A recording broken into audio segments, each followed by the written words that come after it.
Ассаламу алейкум, бір туғандар. Москва вақыты бойынша сағат 7:54 өтті, 6 күн, 4 июнь. Мен қайырдан өзім іштеген таксопарк менен қайралы байланышқа шығып, байлы жоқтым. Kia Optima автоунасын алып шықтым, 2019 жылқы, кешегін алып шықтым, бүгін жаңадан сменаны баштап отырам. Комфорт плюсты көрөбүз, қандай болады екен. Билбейм, комфортқа лайықты эле кийиндим бе, кийинбедим бе, бирок буга чейинки комфорттун тестин өткөндө, там рубашка, не рубашка деген нерселерди уктум эле да. Анан мен могу поло сымал футболка кийип алдым. Болобу билбейм, анан комфортто иштегендер болсо, бүгүн менин ушул видеодо мындай байкаган замечанияңар болсо, эскертип комментарийга жаза кеткиле. Мен көрсө ошол нерселерди оңдогонго аракет кылам. Себеби комфортко биринчи жолу чыгып атам. Машинем кудайга шүгүр таптаза, сменаны жаңы баштап атабыз. Ну чё, бисмиллахиррахманиррахим, таңда атырдык, мага ийгилик каалап койгула. Чай пайыңарды, нампаныңарды жаңырга алгыла дакырын видеону баштай бергиле. Биз дагы баштадык, аягына чейин көрүп койгула. Биртуандар, силерге бул Атаман таксопаркын сунуштап кетейин. Бул парктын комиссиясы болгон 2,5%. Акчаңарды 24/7 каалаган убакытта ушул тиркеме аркылуу чечип аласыңар. Яндекс таксометриңер аркылуу заправкалардан 3000 рубльга чейин бензин койсоңор болот. Кейингири таксиге тиешелүү полный пакет документ жасашат. Путевой листтен баштап страховка, договор, аренда жана башка документтер, эң башкысы таксиге жаңыдан чыгып аткан мекендештер ойлонбой эле койгула. Кисартка дагы жардам беришет. Бемурал кайрыла бересиңер. Россиянын бардык аймактарынан кошулуп иштесеңер болот. Айырмасы жок, экономдо иштесеңерби, комфорттуу бизнес, доставка, грузовой бүт улап беришет. Яндекске жана Ситимобилге. Таксопарктын башкы преимуществосы бул бир айдын ичинде 2 розыгрыш уюштуруп турат экен. Розыгрыштын башкы байгеси 10 000 рубль. 10 000 рубльды кантип утам же болбосо конкурска, розыгрышка кантип катышам дегендер болсо, же дагы эле таксопаркка тиешелүү суроолор болсо, бемарал ошол экранда көрсөтүлгөн номерлерге карасаңар болот. Же болбосо ушул эле номерлер мына видеонун алды жагында описанияда номерлер бар. Атаман таксопаркына кошулгула. Жалпы Москва эмес, Россия жергесиндеги таксист бир туугандар, мекендештер, кесиптештер, ишиңиздерге ийгилик, тапканыңыздарга береке берсин. Ассаламу алейкум. Көпчүлүктүн сүймөнчүгүнө айланган на линию деген кнопкабызды баскычты басабыз. Мынакей автоунаа мынакей момундай. Так, ким түшүнгөн болсо мынакей комплектациясы боюнча бир көрсөтө кетейин. Климат-контроль, климат-контроль, кондёр, не кондёр, мультируль, круиз-контроль. Мынакей по остальному.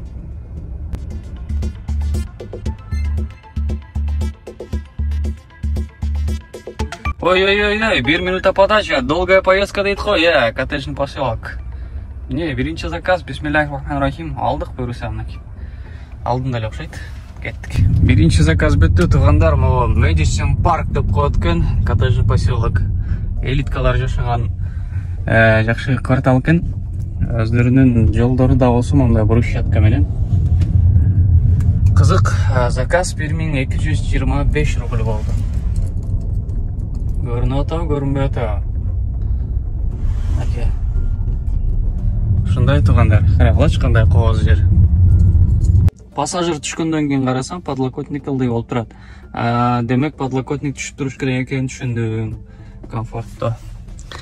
Пассажирга жакшы болуш үчүнчү. Кимдин эсинде болсо, мен 19 май күнү эконом класс Kia Rio өлкөсүндөгү автоунаамды тапшырып бергем. Таксиде башка иштебейм деген болчумун. Анан айла жок, 10 күндүн ичинде жумуш караштырдым. Ар кайсы жумуштарды караштырдым. Жумуш чыгып атты. Кээинки жумуштарга, көпчүлүк жумуштарга РФ бойт этип калышыптыр. Анан жумуш чыгып атты. Өзүм да жалкоонуп барып аттым. Таксист өтө жалкоо болуп калат экен. Анан билинбей эле 10 күндөн ашык жатып коюптур үйдө. Анан ойлонуп көрсө, жатсам жата берет экен, жумуш чыкса барбай койот экен. Андан көрө кайра эле автоунааны алып туруп чыгайын деп туруп таксопаркка жазып калсам, ушундай Kia Optima деп калды. Дароо эле ойлонбостон чыктым. Жок дегенде күнүнө акырын болсо да кыбырап турган ошол жакшы экен, үйдө жатканга карагандачы. Ушундай. Второй заказ.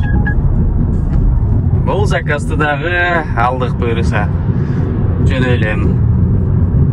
Баса, достор, мен Комфорт плюс тарифин жандырлекмин. Неге? Комфорт плюсту жандырыш үчүн мен кече күнү тестти өттүм, видеосун көрдүм. Анан бүгүн эртең мененки саат 9:30га видео интервьюга жазылгам. WhatsApp аркылуу Яндекстин представительдери менен, сотрудниктери менен видео интервью болот. Мындайча айтканда экзамен. Ошол экзаменден өтөмбү, өтпөймбү? Андан кийин буюрса тарифти жандырып беришет же дагы бир чечим кабыл алышат. Менин могу внешний прикид соответствовать этпей билбейм. Өзүм да ойлонбой эле жөнөкөй эле кийинип алдым, чач башымды алдырган жокмун, сакал пакалымды алган жокмун, кандай болот экен билбейм.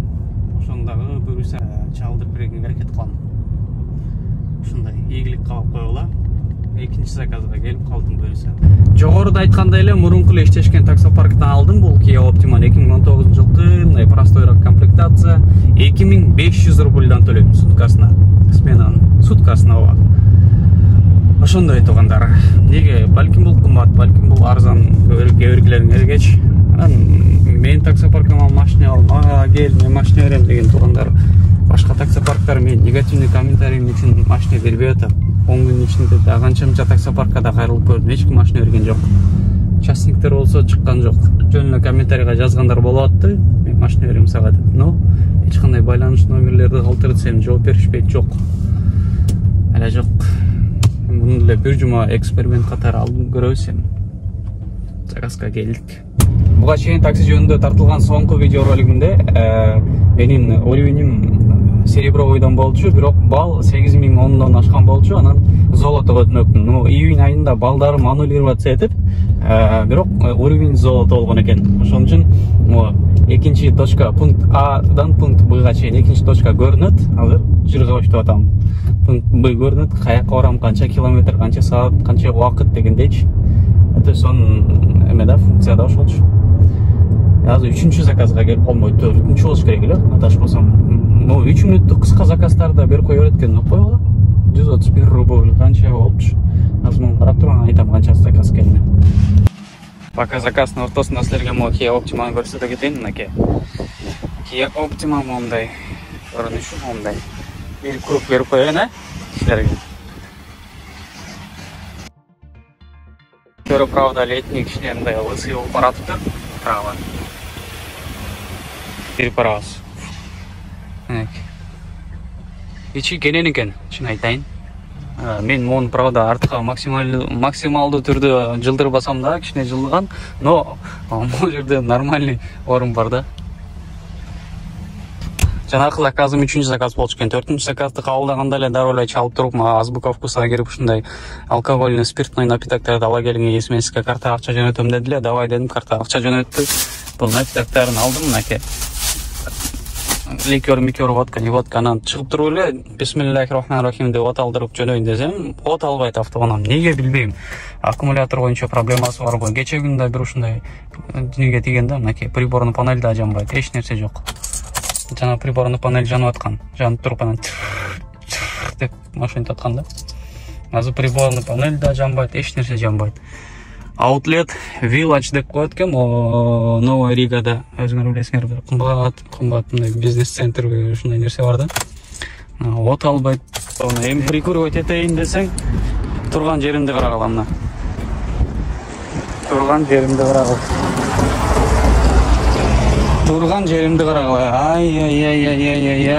Ай, ушинтип күйгүзөт да мени. Аккумулятор могу сол жагында. Бул машинада эми билбейм, жок деле болуш керек. Кантип эмес билбейм.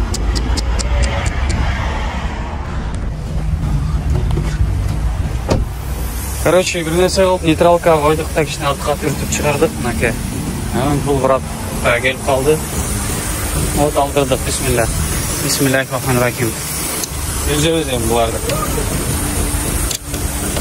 Болду, брат. От алды. Кудайга шүгүр.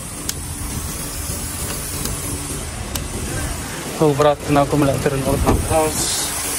Муну ордуна салабыз. Машинени таксопаркка алып барып бере турган болдум. Короче, бул красавчик братыма да рахмат айтып брат. Душага. Игилик. Давай. Новая Рига. Булар жинайында дальше жылайм. Заказ деле күтүп калдым. Аккумулятор отуруп калганда, могул эч каяка салынбайт.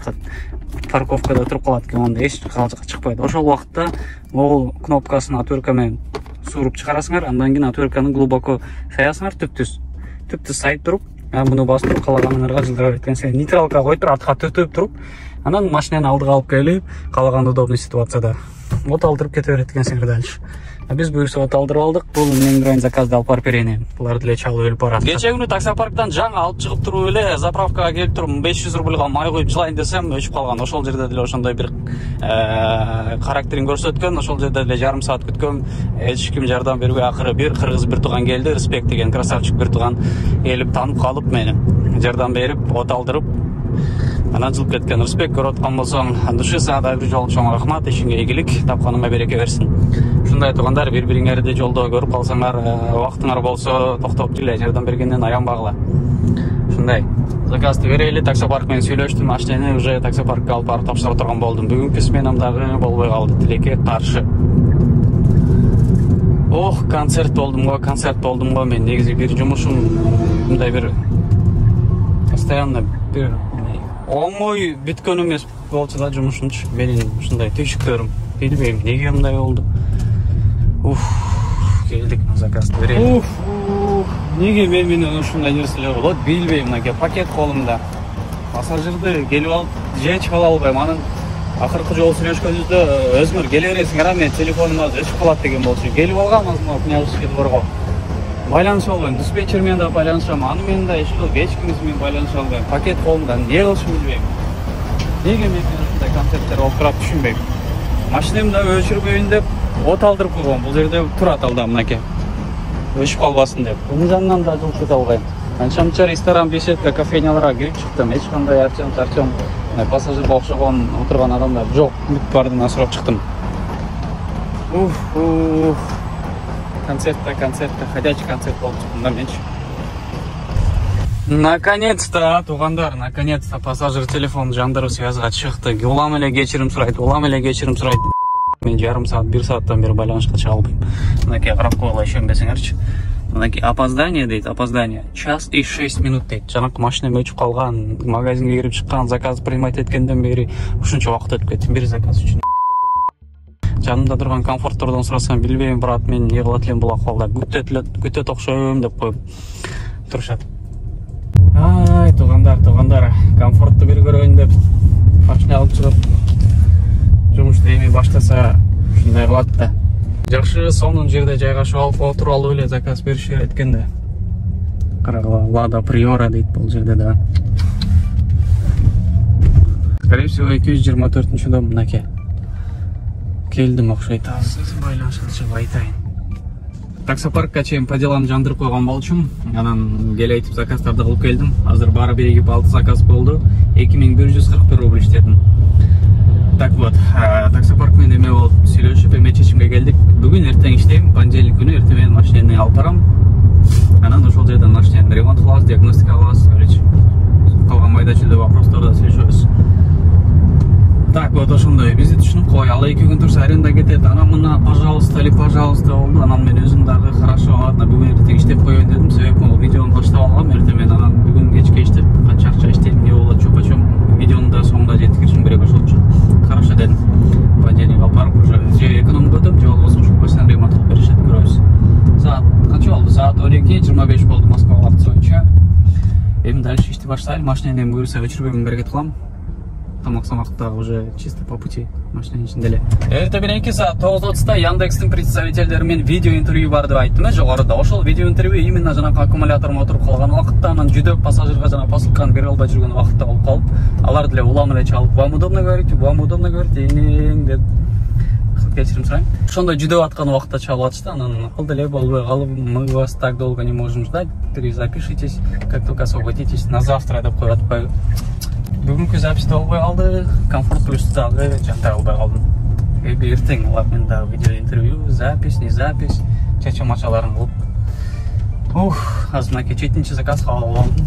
Келип калдым почти. Могул жилой кварталдын паркингинде, парковкасында подземный. Мен поклевка сүртүп иштеп калдым эле убагында. Туугандар, Тачки деген мультик көрдүңөр беле? Ошол Тачки деген мультиктеги автоунаа Чаданский вокзал, Ленинградский вокзалга келип калыптырмын. Точно ошондой экен. Мен алдымда турат прям. Так. 15:47 дейт. 15:47. Бул заказ канчанчы заказ болуп калды менде? 10-чу заказбы? Счеттон да адашып кеттим. Кеттик. Так, мынакей точка Б ачылганын силерге көрсөтүп коеюн. Точка Бга мындай басасыңар, дароо көрүнөт. Той видео ушундай түп кетип калат. Мынакей 7 километр 200 метр 19 мүнөт жол жүрөт экенбиз. Мынакей ушинтип көрүп эле кайфовать этип иштей бересиңер. Москва вакыты боюнча 19:23 иштегенибиз болсо 13 заказ 4341 рубль. 213 рубльга Атбарта заказ кылдым. Атбарта бирөөнү чыгап койдум 213 рубльга. Ошондо 4561 нерсе болуп калат экен. Ошондой бүгүнкү сменабыз кичине не то, бирок ала жок, баягы мусулманчылык эмебизге салып туруп, Кудайга шүгүр деп коебуз. Кудайга шүгүр бунусуна да.